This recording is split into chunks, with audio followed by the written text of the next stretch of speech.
Oh, hey y'all, what's going on? Today we have a pre-party combo breaker for this weekend because combo breaker has over 5,000 contestants. But here at MIDLANE, let's show you what's going on.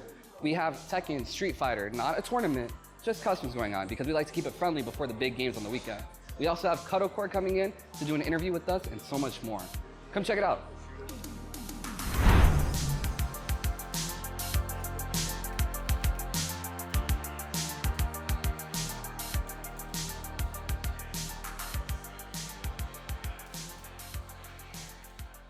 What's going on? We're here again at MIDLANE Esports for the pre-combo breaker, and I am here with colorist. Colorist, how are you feeling today? I'm feeling pretty good. Have you ever been to MIDLANE before? Yes, I have. I went to MIDLANE last year. Oh, you really? Yes. Oh, awesome. Nice to hear. I wanted to ask you a couple questions just real quick, just to get to know you as a gamer and as a competitive player. So let me ask. I did do some research, and I saw that you're a Lisa main, right? Yes, an Elisa Xiaoyu main. Lisa Xiaoyu main. Yeah. What made you draw to those two champs? I've been playing Xiaoyu since I was like a little kid. Okay. I just liked how fluid she was. Her animations were gorgeous, super evasive, and that just became the standard for a lot of the characters I use. Then in Tekken 6, Elisa was like a challenge for me because she was so minimal. Okay. And she was very different than Xiaoyu and the other Tekken characters I played. I felt like she was very non-traditional, so she was a challenge that I wanted to take on. I never thought I would be an Elisa main, but I actually ended up being one based on just really figuring out like her style, but catering it to the way I play. Yeah. I did see an interview of you talking about how you do some time and practice and see what you can do to better your combos and like your highs and lows. And you did bring up the fact that you used to play Tekken when you were a kid. So I have to ask, when did the journey start for you? The journey started when I was just like a little kid, like playing Tekken with my dad. I was super competitive, but I also learned that like my dad was super competitive too. So it made me really like hungry. So it taught me about applying myself early on. So because of that, I been playing Tekken since like probably like 20 years. Okay. So what Tekken did you guys start off on? By that point, we had Tekken 1, 2, and 3 by this point. The games were out before I was around, but I always started with 1 and would play 2 and 3 and I'd play all of them. Yeah. So not just Tekken games, I have to ask, what are some like childhood favorite games of yours, like top 3? Some of my childhood favorites were definitely like Kingdom Hearts, the Jack series, and Samurai Warriors and Dynasty Warriors. Okay. You actually never hear often the Jack series. Why the Jack series? It was one of my first adventure games as a kid. Okay. And I remember going to like Hollywood Video and renting games like that. So it has like a big place in my heart. Just yet again having those memories with my dad and playing those games. Okay. And back to Tekken real quick. I gotta ask, what are some of your favorite matchups when you are fighting? Some of my favorite matchups are Elisa versus Jack. That's a huge favorite. I got really good in that matchup like years ago. Okay. Elisa versus Eddie, Xiaoyu versus Mishimas, Xiaoyu versus King. I love matchups like that. Okay. And I gotta ask, the Red Bull hat. You're a partner with Red Bull? Yes, I am. How did that start, if you don't mind me asking that as well? That started in 2021. And I'd been doing a lot of work before that then. Since like 2018, I've been competing professionally. But they reached out in 2021, and I kind of got like the whole surprise during like a Tekken mansion like session that Anakin had created with a couple of top players in America, along with the guest JDCR. So it was already in the works, but I got surprised with like the hat and everything, and that was all like I didn't expect it. Yeah. But they really loved my play, they loved my brand, and they wanted to work with me and support my dreams and work together to continue building on me, what they're doing in the community, what I want to do to build a space as well. So it's been 2 years now, and I'm very happy. I'm very, very happy. So they're very awesome. supportive. Yeah. Damn, that's so cool. Another thing I was gonna ask about your journey, from like Tekken 1 all the way to Tekken 8 now. When was the first competition you ever done that you realized like you were kind of getting up there in the bigger leagues?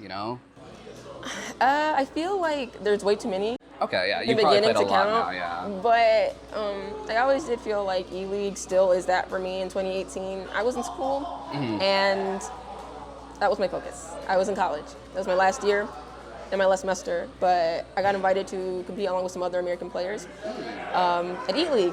Yeah. Yeah, it was televised, and performing under pressure wasn't something I was unfamiliar with, but I didn't get to really cultivate like how to fully perform with nerves. Yeah. So going out there and being able to really like show my skills was one of the moments where I realized I really could do it full time. I had everything in me to do it, especially with all the encouragement and support I was already getting. So You had your family support too, I bet. yeah, my family and the people I played with and trained with. It's awesome. Yeah.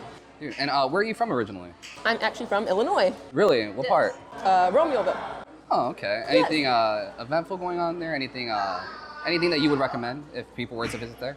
I believe the event was called Romeo Fest. Romeo Fest? That was something really fun that just like, it's like amusement parks, food, things like that you get to enjoy, like a block party of sorts, but like for that city. And a lot of people, like, they don't really know about it when you, like, they'll ask where you're from. Like, I'll tell them and they're like, I don't really know where that is. I did not know, to be honest, either. Very small. So, yeah. In a way, but it's a suburb that I grew up in my entire life. Small community, but a lot of good memories. Gotcha. Any future things that you and Red Bull are going to be doing that we should know about? Or is that kind of under the hush? It's a little hush-hush, but we have some great things underway coming up very soon, and I can't wait to share it once we get some more things ironed out, but it's going to be great. Well, we can't wait to hear it. Do you have anything that you would like to plug in and say before we... Oh, yeah. Where do you see yourself in 5 years? Oh. You said, where do I see myself in 5 years? Where do you see yourself 5 years, yeah? Yes, okay, yeah. So where I see myself in 5 years is in a lot of places.